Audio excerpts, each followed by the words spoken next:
Welcome to Who's Right, What's Left. I'm your co-host, Melissa Reinhart. And I'm Matt Neubauer. We're here to discuss some of the important issues that face Americans today and have some civil discourse and banter between friends and parties. Who's right? What's left? Welcome back, everyone. Welcome back. Tonight on Who's Right, What's Left, we're going to talk about Trump's first 3 weeks in office. Right. And it's been so slow and hardly anything has happened. It's been a while. Yep. Jeez. Oh my goodness.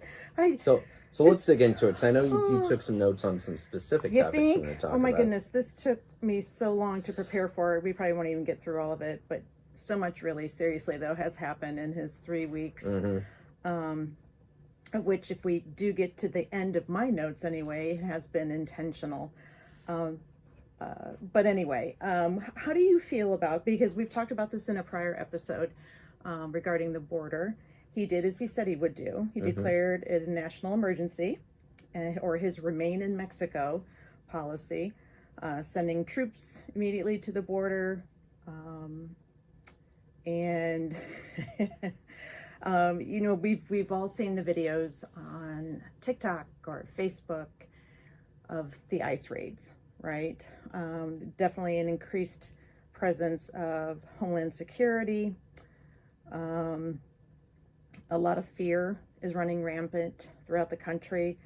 I know there's been a lot of discussions. You know, I work in healthcare about what to do if ICE shows up. I know there's been a lot of discussion about if ICE shows up in our schools. It wreaked a lot of havoc. And so, you know, again, we've talked about that before. You know, and as a reminder to our listeners, the number, and again, I don't want anybody here committing any crimes, right? Whether they're illegal or legally here, right? We've discussed that, right? But such a small percentage that come here that are undocumented are felonious, right? With homicides or manslaughter. And I did find today that since December, the crimes that they're tracking of those that they get at the border, especially those who are re-entry, they're counting crimes that they've committed if they've been to the United States prior to, caught and sent back. It's not just crimes that they committed back home and then fled and came to the country. Does that make sense? Yeah, crimes they committed in the U.S. Right. Okay, and they came in illegally, committed a crime, right, were deported, came in illegally again, right, and now everybody's shedding tears that we're gonna deport those folks again. But so I don't see that the ICE thing. I have not seen, and it might be, haven't seen that it's a real broad brush thing. It sounded to me from what I've heard that they are going a little tougher, a little stronger on catching people with felony warrants and things like that. So that I'm all on board for. Right. But people are living in fear. And you know that in your Well, line yeah, of work. People because are living both in fear. parties are fear mongering. It's the end of the world. That's how you get votes, and it's how you sell news. But I know children are being, you know, they're not going to school because the fear is real in their families. They're not going to appointments and things like that. And I know border crossings are really low because there's a fear, right? Which is what he wants, right? That's what he wants. I know, you know, there's been a lot of talk about Guantanamo Bay, which, you know, has seen periods where it's ebbed and flowed since it was created, 40 some years ago. I thought this was interesting that as of 2024 August, so last summer, ICE pays a private prison company about $272,000 per bed for a detainee.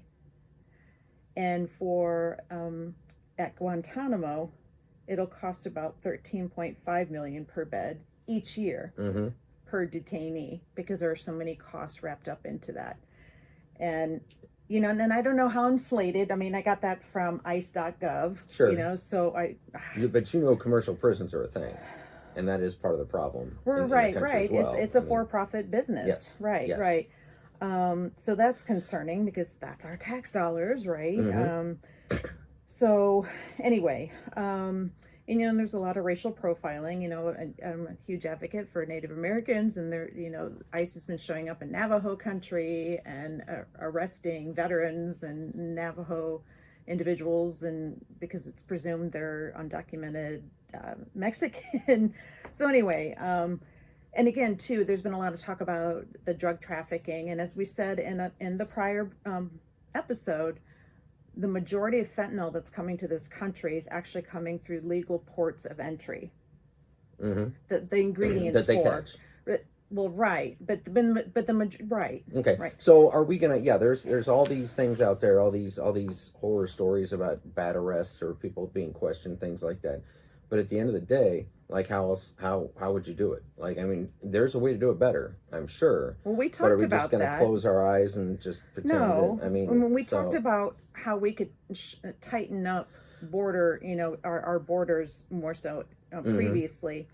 But I think this is, and I know there's been talk about too about the migrant farmers that come here legally, the migrant farm worker program, and that there's been discussions about stopping that, which has been around for decades. It has, but I'm also kind of against that for different reasons.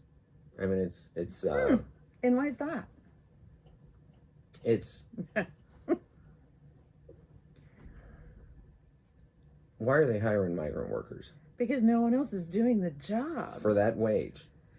So to exploit these people because they're in a bad position. I'm not saying is exactly what they're doing. Well, I know that. I know it's exploitative wages, and I don't think that's right either. Yeah, no, absolutely. But I refuse to go down the "who's going to pick our crops" road because that's. And so how? And I know the president has said that he wants those jobs, those that undocumented immigrants or immigrants are taking, and the migrant workers that come here legally, that those will free up jobs for Americans.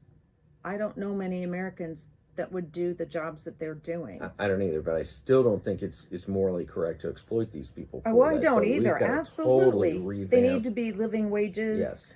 Okay, so with the undocumented, they make up 25% of all the farm workers, 19% groundskeeping, maintenance, 17% of construction, which we talked about before, 12% of food prep and serving.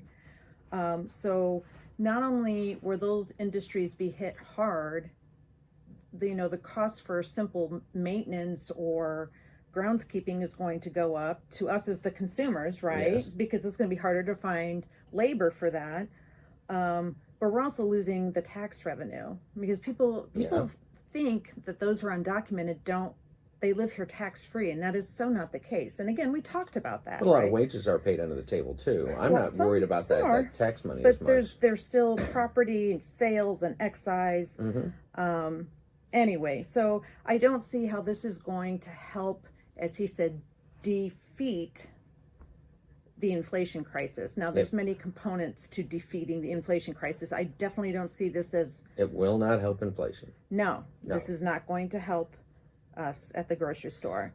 I know he postponed, those tariffs, right? On Canada and Mexico, those are postponed. So by the time this episode gets produced, they're postponed until March 1st for Canada and Mexico. So we'll see. They may be back. And they're tariffs, but they really are just taxes on them. He's hinted at doing the same thing for the EU.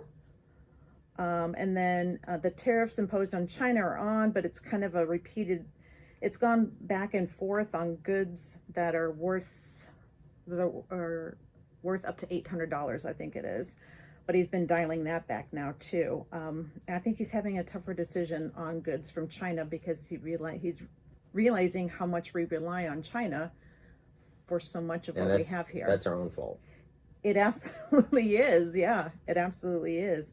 So anyway, and then mainstream economists are saying his tariff plan will make inflation worse and it's going to slow economic growth. So, in fact, I like this. Of course, I wouldn't like this. One of the Wall Street Journal's editors said, "This is the dumbest trade war in history." That did bring a small smile to my face. So, So are we in agreement on that? You're shaking your head and you're not countering. So I think there's do you call that just on those topics? Is it going to ruin the country or is it growing pains? I mean, if I'm not saying it's going to ruin. It's going to hurt us. Yeah, it's going to hurt. It's going to hurt. Yeah, we've been doing some dumb stuff. We've been buying stuff from overseas that we could be buying American. People are too lazy to check for that nowadays, in my opinion, and those little oversights add up, and we are where we are. Mm-hmm. So refugee admissions, those are suspended, and the applications for refugee admission, or status. Now, how do you feel about the denying citizenship? And I know 2 federal judges have ordered injunctions against this order that would end birthright citizenship. And there's been several lawsuits to challenge this too. I see the thought behind that. Which is the logic behind that is well. I mean, it's an extremely derogatory term, but I mean, it's to stop the anchor baby system. I completely disagree with revamping the birthright citizenship. That's an amendment to the Constitution. Yes. It is a constitutional right. And I think that's a big deal. I don't think they should be reversing that. And it could take decades. Yeah. And again, I see the theory behind it, but it's short-sighted. I think it's a ridiculous broad brush, policy. And again, as an ally to Native American peoples, his administration is arguing that they are not citizens because even though they were granted citizenship in 1924, which is a whole other topic for another time, but that because they hold allegiance to their tribal nations, their first allegiance isn't to this country, therefore they're not full-fledged citizens. So anyway, I mean, it just becomes more ludicrous. Yeah, no, that's kind of silly too. You think? I'm really trying hard not to be sarcastic. Well, yeah. You're showing so much more grace. I'm just giving you your time. Yes, you really. Your time.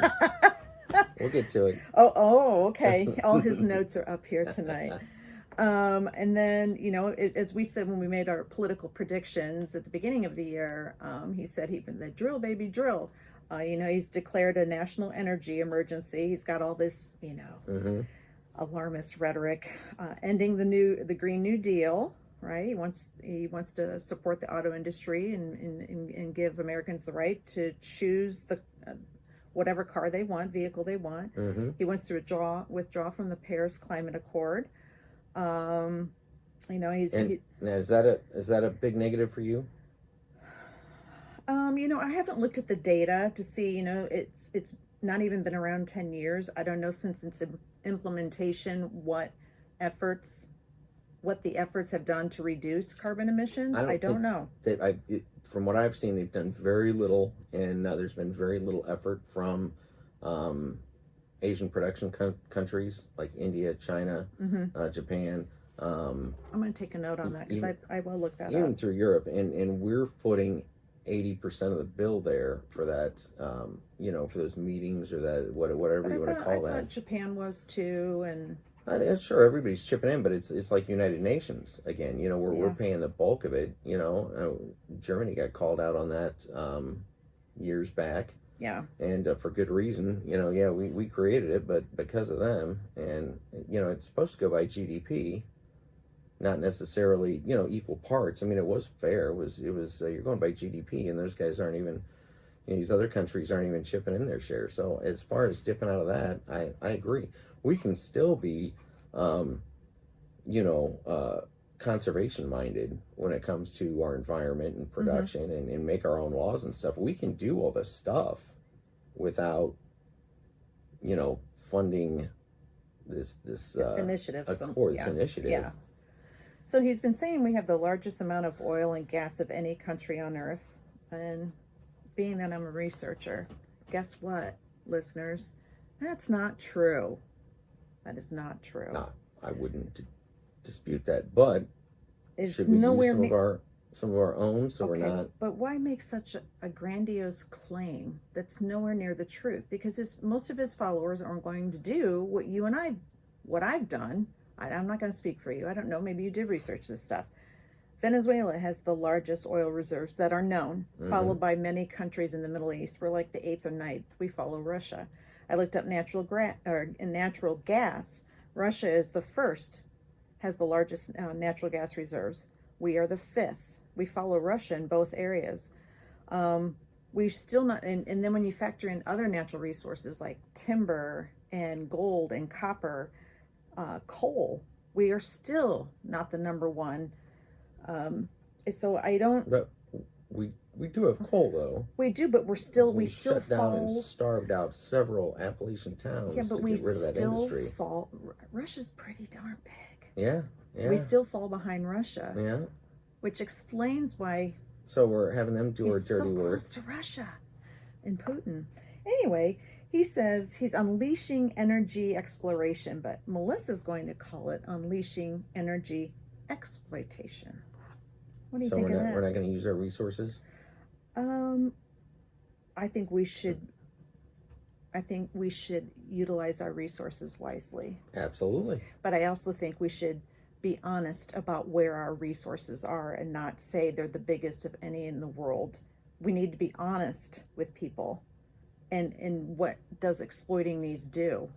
It does a lot of harm to the environment. The places he wants to go, a lot of native peoples, people who don't have a lot of political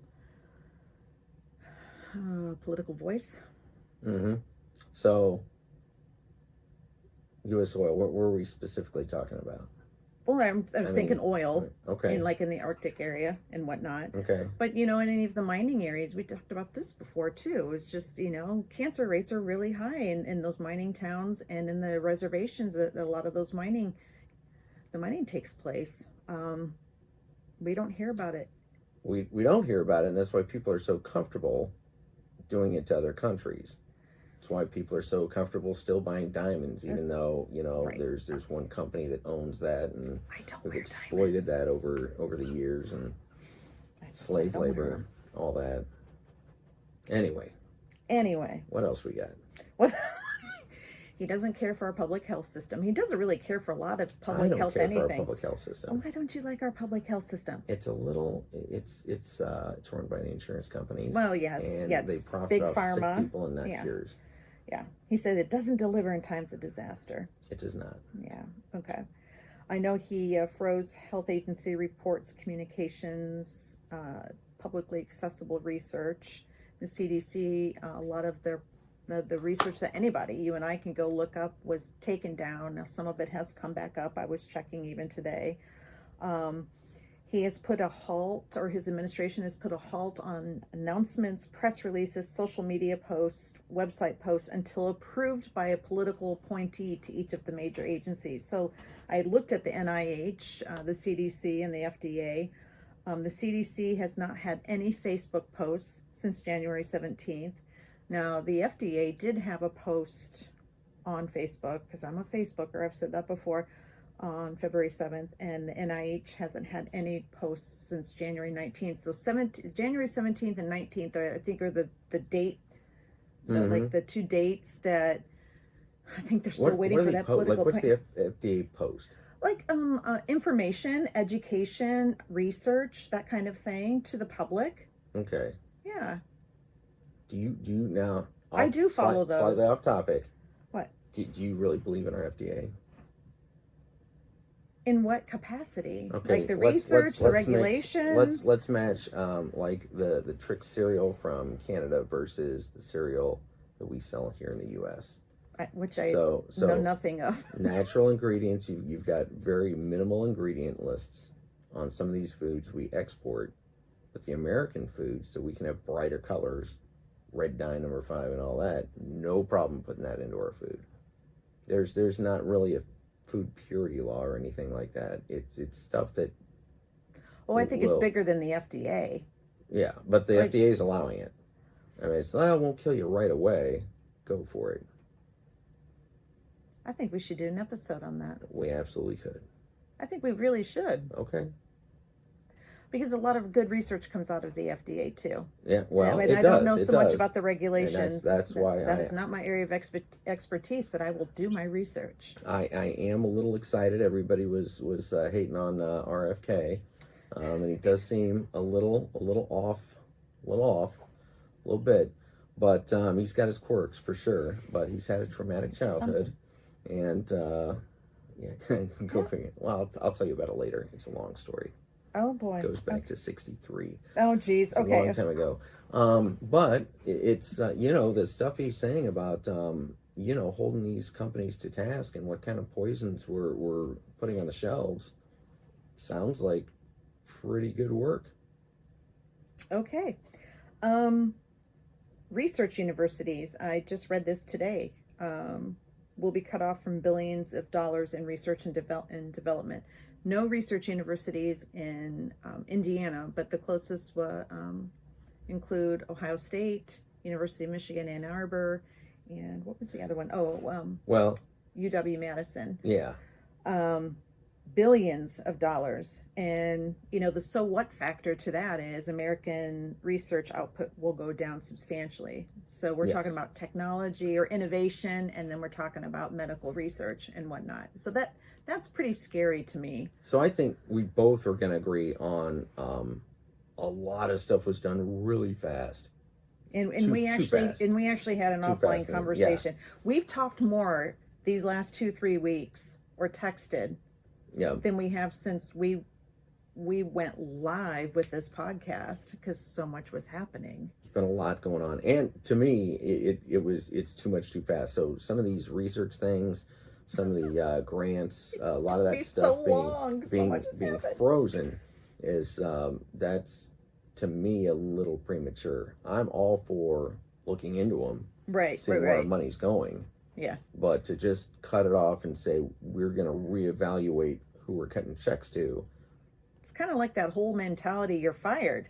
Yeah. You know, I mean, he's kind of done that. It does seem really, really quick. And it's like, you know, the National Institutes for Health is the biggest biomedical research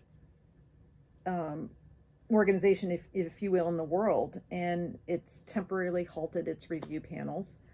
It's closed more than 20 grant programs for scholars from underrepresented backgrounds, which we'll get to the whole DEI thing here momentarily. And those changes actually went into effect today, February 10th.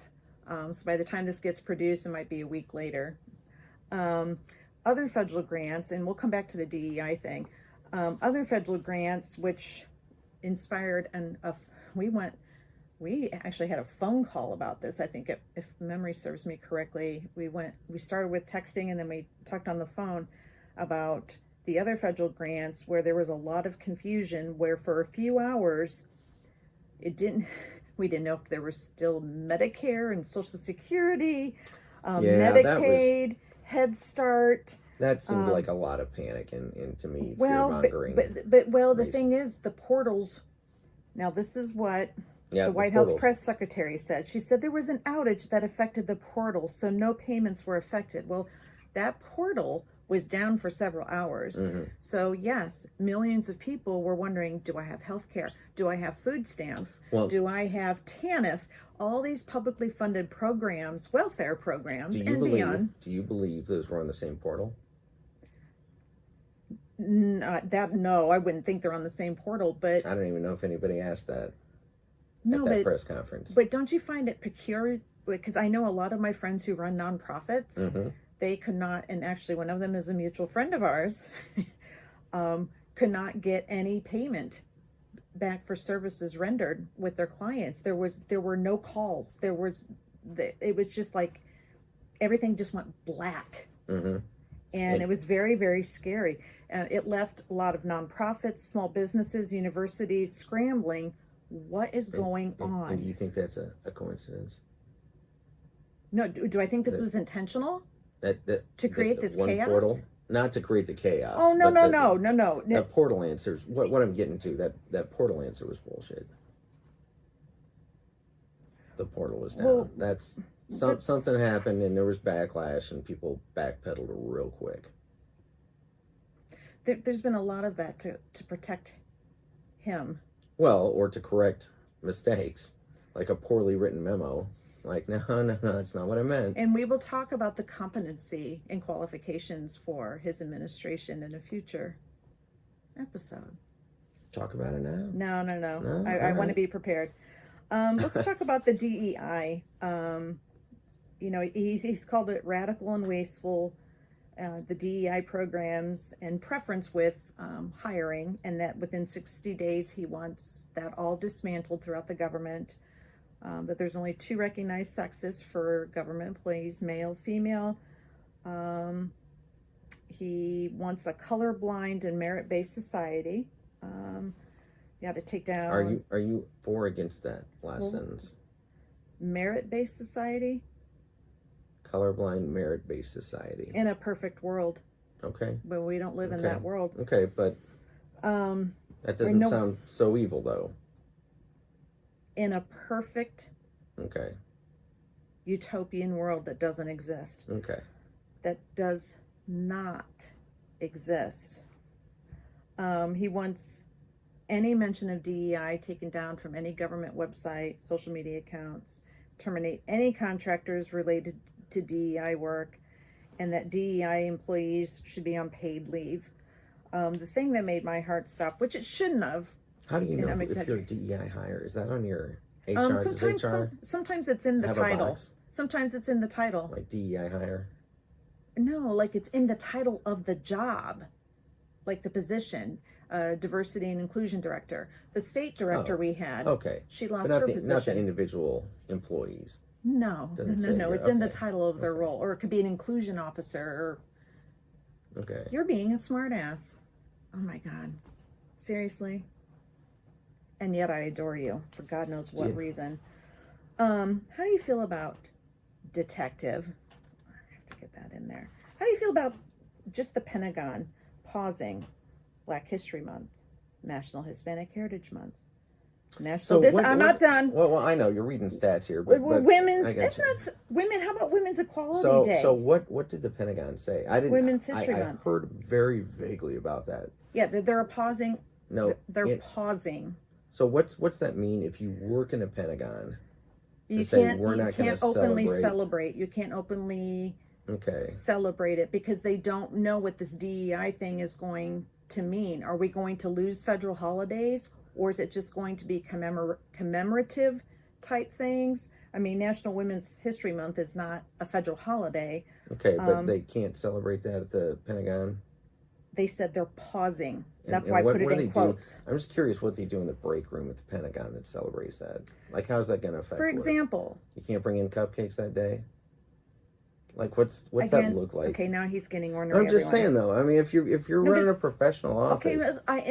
So is that really in my role when it's Women's History Month? Okay. I write the monthly newsletter for a health clinic, and for the month of March, I feature a woman. Okay. An employee, and I talk about Women's History Month and women's health issues and things like that. We honor. What? I'm just saying we can't just be neutral at the office. You can't gender neutral. I mean? Can you just not gender neutral, but just like just come in, take care of your job, and yeah. When I make $1 for every dollar you make, sure.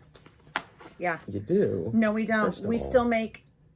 No, don't even. First of all, me. They say a woman's work's never done. Maybe that's why y'all get paid less. I'm kidding. Seriously, it was a joke. No, he's not. Don't blow up the Facebook page over that. You know what I think is ironic is that Inauguration Day was on MLK Day, right? Yes. And he even quoted, this is a quote from the president, whose last name I will not say. Today is Martin Luther King Day. In his honor, this will be a great honor. But in his honor, we will strive together to make his dream a reality. We will make his dream come true. And then everyone applauded. Okay, so he talks about this man's achievements on the very day he's inaugurated for his second presidential term, but he wants to do away with DEI. He wants to do away with what critical race theory, which we should do an episode on that, because critical race theory is not what everyone thinks it is. It's really just telling the truth about history with the facts. I mean, I'm sorry, but I would think MLK is rolling over in his grave, thinking he's talking about him, yet are we going to do away Black History Month? The Pentagon was pausing that annual event. Do you not see the irony in all this? No, yeah, you shouldn't have brought that up. He looks. Have brought that up. I'm sorry, but that looks ass backwards. Mm-hmm. Well, it's pandering. That's what it is. Somebody told him he probably should mention it. Under different circumstances, he probably should acknowledge it. I mean, there's that balance. Do you acknowledge it? Do you not? Do you, him being him probably should have left it alone, but he can't leave anything alone. Anybody else, I think, should have acknowledged the day. What is it? No stone unturned. He can't do that. It's a mockery. Yeah. It's been a silly 5 weeks. Yes. Okay. So what's this Department of Government Efficiency? And as you would say, first of all, led by Elon Musk. Mm-hmm. The genius that he is, who tweeted, but it isn't Twitter anymore, but I'm going to say tweeted, millions of civil servants that they could collect their paycheck and benefits until the end of September without doing any work. Because that's a genius thing to do. That's going to save us a lot of money. It's like, think before you speak. Mm-hmm. Like, I don't get it. But the whole purpose of this office is to cut government waste. Yes. And then he boasts this in a tweet. Help make this make sense. He's got the same problem with attention in the internet. Oh my gosh. Same issue. Now, do I think we should have somebody looking into all these? Absolutely. Happy it finally is taking place instead of just promising that and then not doing anything about it again. But if the military can stop buying, $90,000 bags of washers, and I'm not making that up, that was brought up in the Senate floor. And I think reforming the federal hiring process and restoring merit to government service. I mean, when you're talking about more employees, and that's cool. I mean, that is part of it, but a lot of it is this the waste in spending, the waste in spending and money laundering that's going on. The Clinton Foundation, how much money did they get through USAID and built 6 houses in Haiti? Called it a day. Through USAID. Through their foundation, They got money from USAID. Meanwhile, Chelsea's got an $84 million wedding. They didn't spend that much in Haiti. Where's that? $84 million wedding. Is that fact? I think that's. Google it. Google it. Whatever it was a ridiculous amount. $84 million. I'll Google it right now. Oh my gosh. I'll Google it right now. How do you feel about him shutting down USAID? Again, I mean, if it's a money laundering operation, I think USAID ought to be really looked into, especially after the Clinton Foundation deal, 6 houses. What's frightening is it Doge, the Department of Government Efficiency? I don't even know how they're saying that. With Elon Musk at the helm, there's being that this is a new department, there's no formal structure quite yet, no policies and procedures. They have full access to the Treasury Department payment system. Yes. Does that concern you? Not necessarily. They have access to it, but it's not. It sounded to me like it was oversight access. How many millions? You went on to the next question, and I didn't. I'm just going to keep still talking. Looking. All right, keep talking. Chelsea Clinton, millions. 80 was it 84? I think it was a ridiculous amount, whatever it was. Good grief. He also wants to withdraw from the World Health Organization due to the mishandling of the COVID-19 pandemic. I wish we could just let that lie. Which one? The World Health Organization? Yes. He wants to back out of that? Yes. Because of COVID-19. He said it was mishandled on an international scale. And I'm like, well, yeah, it could have been done better. Absolutely. Well, it could have been done better everywhere. Absolutely. But we didn't know what we didn't know. Is the World Health Organization another one of those things? And again, I haven't looked into how much money is going into that. Is that it's a something? Lot. Is it like the Paris Accord? Is that like United Nations where we're paying the bulk of it and getting minimal results for it? They have a breakdown of how they allocate the funding. And I know, like with USAID, the majority of it goes to health, humanitarian aid, and economic development. I did go to USAID website and it is down. Yeah, and that's down. I know he wants to prioritize the American military, he wants to strengthen it. He wants to reinstate service members who were unjustly expelled for objecting to the COVID-19 vaccine mandates. Good with for full him. Back, how do you feel about with full back pay? You feel about that? Well, if they were unjustly terminated, would you get that in a corporate world? If you sued your I don't employer know. and it was completely unjust? I don't know. I think you would. I don't know if you can afford an attorney to, That's to the defend thing. that case. You know, yeah. good for them for, correcting the mistake. Yeah. I don't know. How do you feel about him wanting to get the Panama Canal back?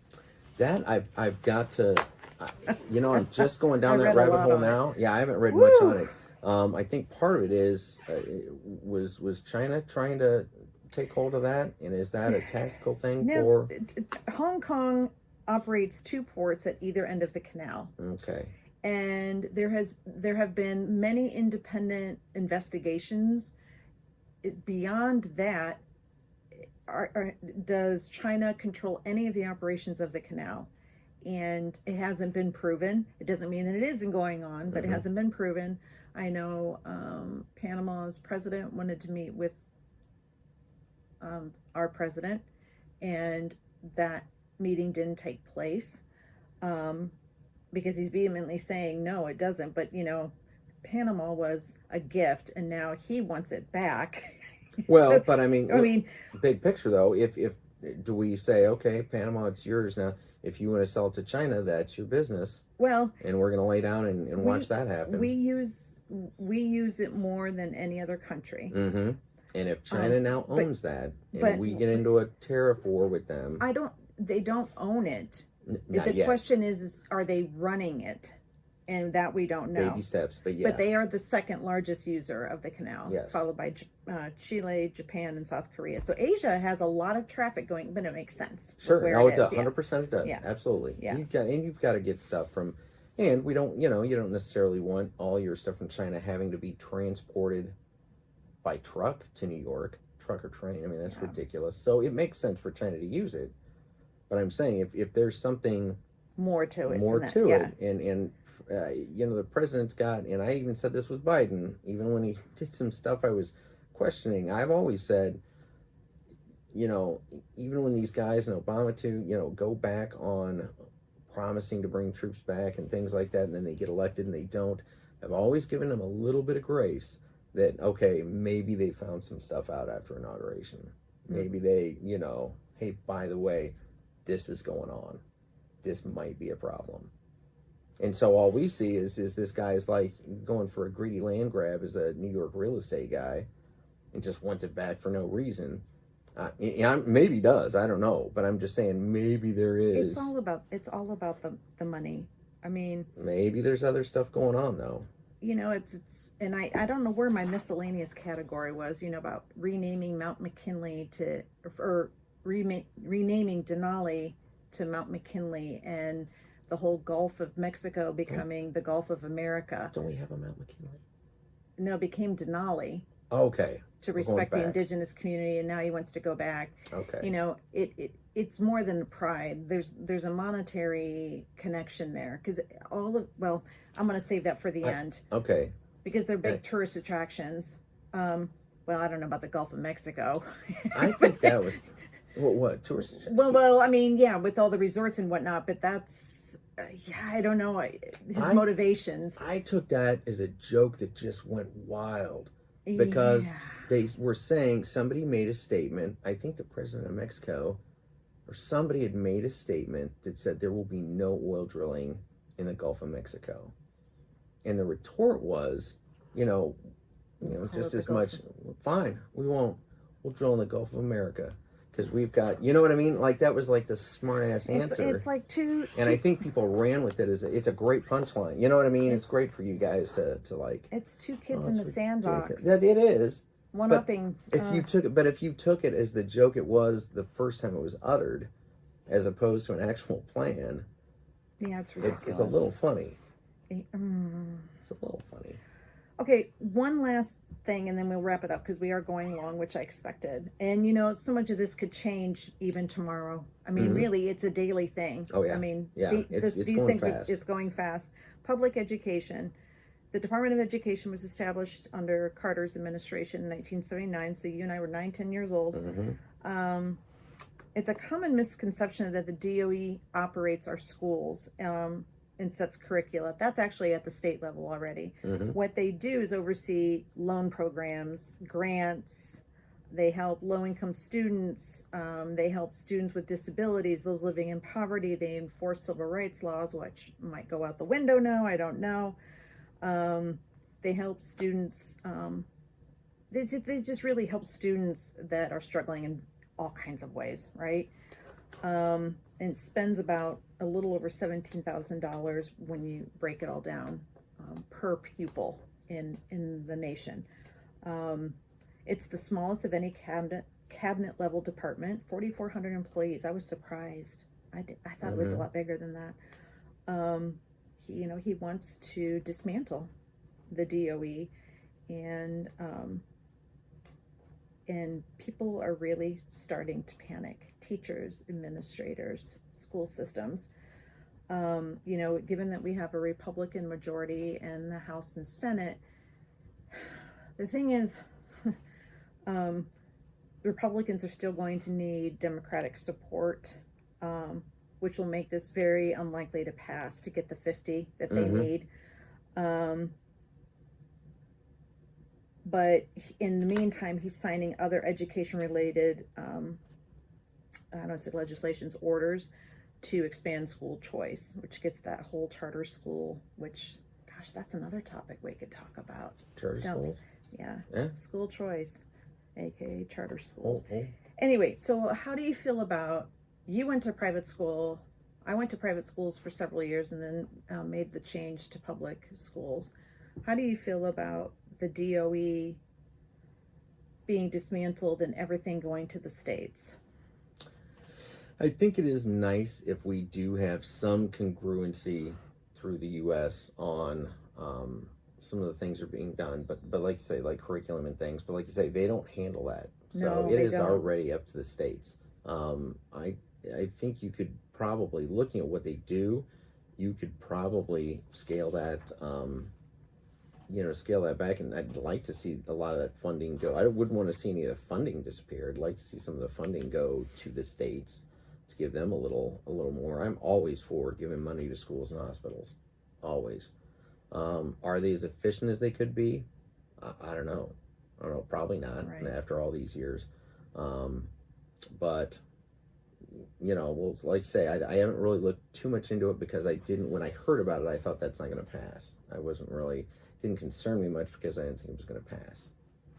So that brings me to my concerns, and you alluded to one of them already, is that this, and again, he's a businessman, right? And that's him and his administration, I feel like, more than ever before, prioritizing dollars over people in so many regards, whether it's healthcare, to justice, to foreign relations, to trade, to education. And I feel like if someone doesn't just like shake him a little bit, like this is impacting so many people's lives. These he keeps talking about the left being so radical leftist agendas, but what he's doing is very radicalized, which brings me to my second point. We know his style is full of grandiosity and self-proclaimed untruths. Notice how I said that versus lies. Are you proud of me? But I still got lies in there. That's no surprise. We've been through this before. That not the first politician to do that. No. But come on, he takes it to a whole new level. Well, yeah, but that's not unique. None of those traits are. But it's the speed. Yes, the speed that he's doing is concerning. Is concerning. Do I believe it's intentional? Hell yes. And I read a really good article about it, but it was actually my conversation with you we had on the phone where it got me thinking like, yeah, you know what? This isn't coincidence. You know, he is moving quickly. He's overwhelming the media that he claims to abhor, but he really loves. He wants listeners to believe that, by God, I'm in charge now. Look at all these unilateral decisions I'm making. Sorry, I just pounded, so that probably reverberated through the recording. The speed of the and this is what I loved. I came up with this today. The speed of the nonsensical keeps people whipped up. And myself included. It was just like, oh my gosh, like we just said, things are changing on the daily. And so, and then that's why people are like, why haven't you been more upset, Melissa? And it's just like, well, because I expected this. I didn't expect the speed, but he's using the media to do exactly what it's done. Even me to a certain extent. The thing I find the most concerning is the people who don't fact check. And I'm not saying I'm the ultimate fact checker, but I do my research. You know, and I know you do too. You read and you watch a lot of different things. You may not bring it to the table here, but I know you do. A lot of people just take what they see and what they read, or what they read and watch as the God's truth. Oh yeah. And you know, I've already pointed out a couple things he claimed that are just absolute falsehoods. And people will be, oh my gosh, we've got more energy resources here than any other country. No, we don't. More fentanyl comes through the Mexican border. No, it doesn't. It's those non-discerning followers who don't do their due diligence and research, and they just believe what they're fed. That's what concerns me. And the next morning, they're fed all kinds of new stuff. Yeah, we've both always said, do your research, follow it up, go down the rabbit hole some afternoon. Yeah. It's fun stuff. Yeah, perception is not the reality. So if you don't believe them, it doesn't become your reality. So, you know, I know a Democrat who is moving out of the country and don't believe the projection. This has all been intentional. So much of this stuff is going to be struck down, or it just won't happen. Yeah, no, but he can say he made the effort. I mean, that's, you know, just a typical political thing. You bring it to the table, even though you know it's going to fail. Yeah. Because you said you'd bring it to the table. And, you know, the thing is he's not following the normal political process. He's not doing this in the legislative way. We both know why. Because he would have a harder time to pass Nothing get done, just like nothing's been done in the last. But some of these extreme ideas wouldn't happen, and it would make him look like a failure. And you know, he's the gorilla. You know, he wants to be the winner, and he. You don't appreciate at least a little bit the enthusiasm, like, you know, Biden for how many years said, "Oh, we're going to get rid of student loan debt. We're going to get rid of student loan debt," and then he was in for 4 years, didn't do anything about it. Could have been a swipe of a pen.